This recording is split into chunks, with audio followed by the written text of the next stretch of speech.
Well, I'm back from the RE Plus show, and it was really great. If you haven't already seen the content, check it out on the Home Energy Independence. There's Ollie. He's coming down with me. So I'm on my way because I got an email back from tech support with Solis, and they said, hey, we've made some adjustments to the software on your machine. We've tweaked it a bit, and we think it should work now. So I'm walking down to the well house, and we're gonna try it out. We've got some water running and the sprinklers. So we're gonna see if we can flip over to Inverter and get this thing to function properly. Oh, it'd be so good to have this working again. Not again, working at all. So here we go. All right, so we're in bypass. We're gonna now flip over to Inverter. Let's turn on the light. Okay, it's actually inverting, so that's good. Now all we have to do is wait for the pump to kick on and see what happens. Waiting.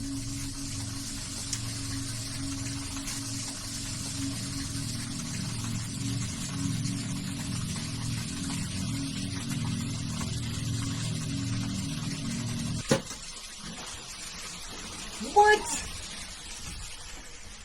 Okay, it's working. For real.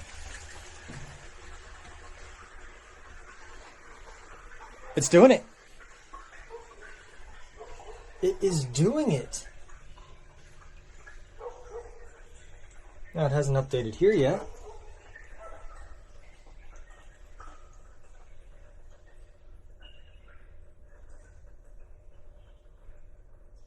Come on. I want to actually see what's happening.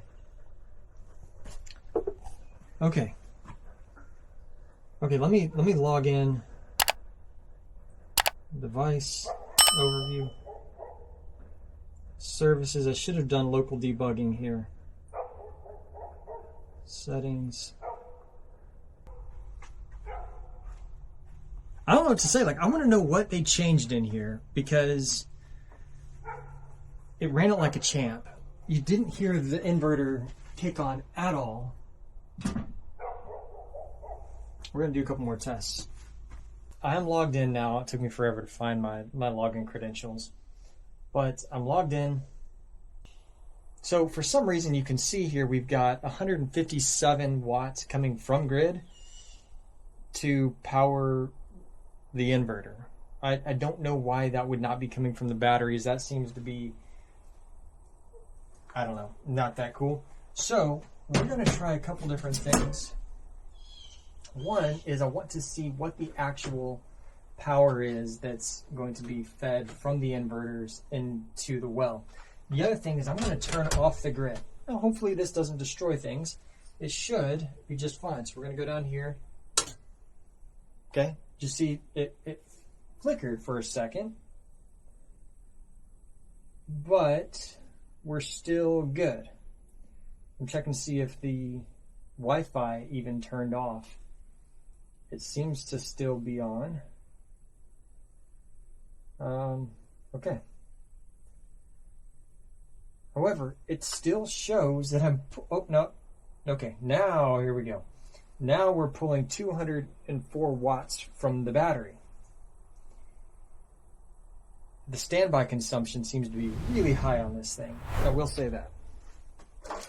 So, let's check and see what kind of amperage we've got. So I'm going to go with L2 because that's the easiest one for me to get to. And I'm going to click over to, I guess we're going to go 400 amps, and it's on AC. So I need to get the well to kick on, so I'm going to run some more water. That's going to take a minute.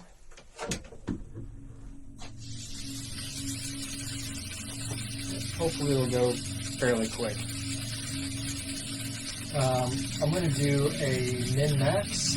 I'm going to do a max amp to see what our max amperage is that comes through. Refresh. 100 watts. Dang. It didn't do it.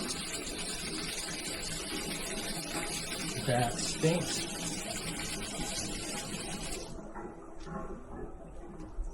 That stinks a lot. All right, what's our error message?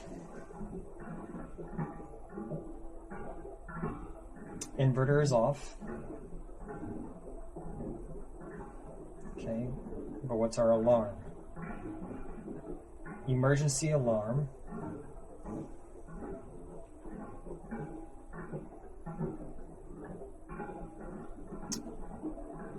Okay, check if the backup voltage is abnormal. Reboot the system to confirm if the fault persists. So we'll go to off. And you don't have any alarm on the batteries, so it's not those guys. And let's turn on the grid. Okay, grid's back on. And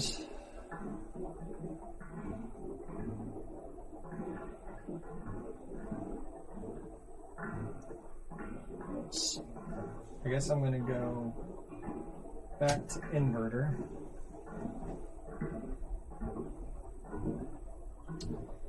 So it seems to handle it with grid assist, but not by itself. Let's turn the well pump off because we're gonna need. I don't want the inverter to kick on and immediately get hit by the well. But when this light turns on, we'll know that the inverter is turned back on.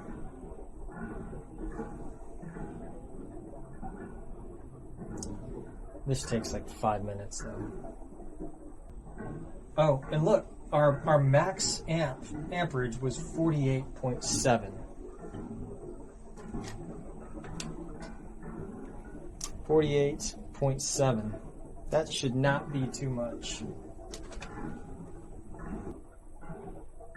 Well, I don't know. That doesn't make any sense. Okay, here we go. We're going to flip on the well. 3, 2, 1.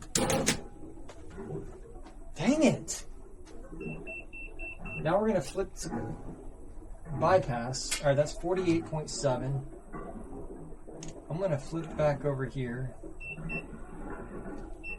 And I'm going to go back to max. And I'm going to flip to bypass.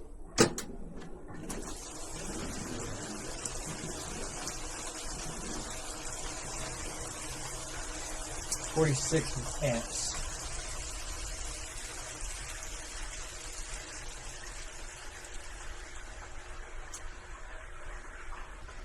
I thought we had something. I really thought it was fixed. Back to the drawing board.